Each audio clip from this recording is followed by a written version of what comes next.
25 खबरें। भारतीय वायुसेना आज अपना 88वां स्थापना दिवस मना रही है। इस मौके पर भारत की वायु शक्ति की गर्जना आज दिल्ली के करीब हिंडन एयरबेस पर देखने को मिली। कुल 56 एयरक्राफ्ट इस बार हिंडन में हिस्सा लिया। एयरफोर्स डे के मौके पर गाजियाबाद के आसमान में राफेल ने अपना दम दिखाया। इसी के साथ nook helicopter, Apache helicopter, globe master, Sukhoi समेत कई लड़ाकू विमानों ने अपना दम दिखाया। वायुसेना प्रमुख ने इस मौके पर कई वायु वीरों का सम्मान किया, जिनमें वो जवान भी शामिल हैं जिन्होंने बालाकोट में एयर स्ट्राइक की थी। एयरफोर्स डे पर हिंडन एयरबेस में शानदार परेड की शुरुआत हुई। सेना की तीनों टुकड़ियों के प्रमुख के अलावा कई वरिष्ठ अफसर भी परेड स्थल पर मौजूद रहे, जबकि सीडीएस बिपिन रावत ने भी कार्यक्रम में शिरकत की। वायुसेना प्रमुख आरकेएस भदौरिया ने यहां सबसे पहले गार्ड ऑफ ऑनर का अभिवादन किया। वहीं ग्रुप कैप्टन सागर की अगुवाई में परेड की शुरुआत हुई। आरबीआई के पूर्व गवर्नर रघुराम राजन ने मोदी सरकार के आत्मनिर्भर भारत अभियान पर सवाल उठाए हैं। उन्होंने कहा कि सरकार के आत्मनिर्भर भारत अभियान का परिणाम संरक्षणवाद के रूप में नहीं आना चाहिए। साथ ही उन्होंने कहा कि पहले भी कई प्रकार की नीतियां अपनाई गई, लेकिन उसका कोई फायदा नहीं दिखा। राजन ने कहा कि अब तक ये साफ नहीं है कि आखिर सरकार का आत्मनिर्भर भारत से मतलब क्या है। अगर ये उत्पादन के लिए एक परिवेश बनाने को लेकर है, तब यह मेक इन इंडिया पहल की रीब्रांडिंग जैसा ही है। हाथरस कांड के आरोपियों ने जेल से एसपी को चिट्ठी लिखी है। इस चिट्ठी में चारों आरोपियों ने कहा कि वो निर्दोष हैं। घटना के मुख्य आरोपी संदीप ने दावा किया कि पीड़िता के साथ उसकी दोस्ती थी, जिससे उसका परिवार नाराज था।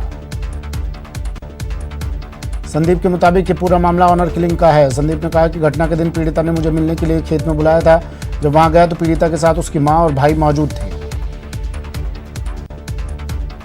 सीबीआई के पूर्व निदेशक अश्विनी कुमार ने खुदकुशी कर ली है। वो शिमला में अपने आवास में फंदे से लटके पाए गए। कुमार हिमाचल प्रदेश के डीजीपी, मणिपुर और नागालैंड के राज्यपाल भी रह चुके हैं। बाड़मेर रेप केस में बड़ा अपडेट सामने आया है। मामले में पुलिस ने गहन तहकीकात करते हुए एक आरोपी को गिरफ्तार कर लिया है। गिरफ्तार किया गया आरोपी गंगाराम भील जैसलमेर का रहने वाला बताया जा रहा है। आरोपी पीड़िता के खेत में मजदूरी करता था, लेकिन पीड़िता की माने तो उसने पहले कभी आरोपी को देखा नहीं था। पीड़िता ने कहा कि वे आरोपी के चेहरे से उसे पहचान लेगी।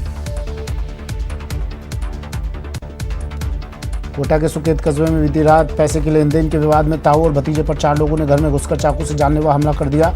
चाकू से हमले में ताऊ प्रहलाद राठौड़ और भतीजा अंशुल राठौड़ घायल हुए, जिन्हें गंभीर अवस्था में अस्पताल में इलाज के लिए भर्ती करवाया गया। घायलों के हाथ और सिर में चोट आई है। सूचना के बाद सुकेत थाना पुलिस पूरे मामले की जांच में जुट गई है। सुप्रीम कोर्ट में नगर निगम चुनाव से जुड़े मामले में सुनवाई होगी। जयपुर, कोटा और जोधपुर मामले में कोर्ट फैसला सुनाएगा। हाईकोर्ट ने 31 अक्टूबर तक चुनाव का फैसला दिया था। उदयपुर लक्ष्मी विलास होटल का मामले में तीनों आरोपी आज कोर्ट में पेश होंगे। ज्योत्सना सूरी, आशीष गुहा और कांतिलाल कोर्ट में पेश होंगे।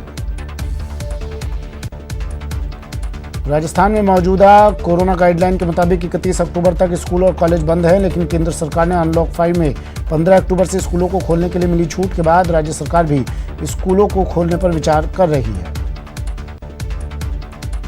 राज्य के शिक्षा मंत्री गोविंद सिंह डोटासरा के मुताबिक राज्य सरकार शिक्षा विभाग के अधिकारियों से चर्चा कर गाइडलाइन तैयार कर रही है, जिसमें स्कूल फीस, सिलेबस और कोरोना बचाव के नियमों को शामिल किया गया है, जिसका ध्यान रखा जाएगा।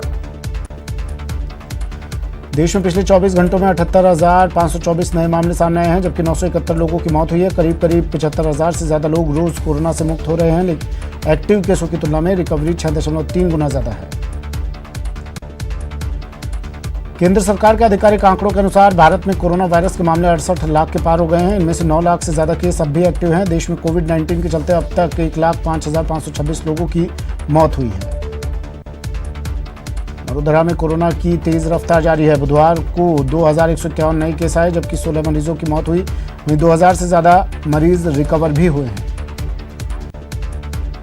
प्रदेश में कुल मरीजों का आंकड़ा 1.50 के पार पहुंच गया है, जबकि अब तक 1,590 लोगों ने जान गंवाई है। फिलहाल प्रदेश में 21,000 से ज्यादा पॉजिटिव केस हैं।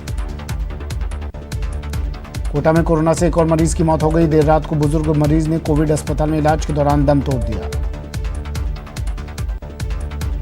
कोटा में कोरोना की जांच करवाने वालों का आंकड़ा 2 लाख के पार पहुंच गया। 2,01,535 मरीजों के अब तक कोरोना की जांच के लिए सैंपल लिए गए हैं। बड़ी खबर बाड़मेर गैंगरेप अपडेट। बड़ा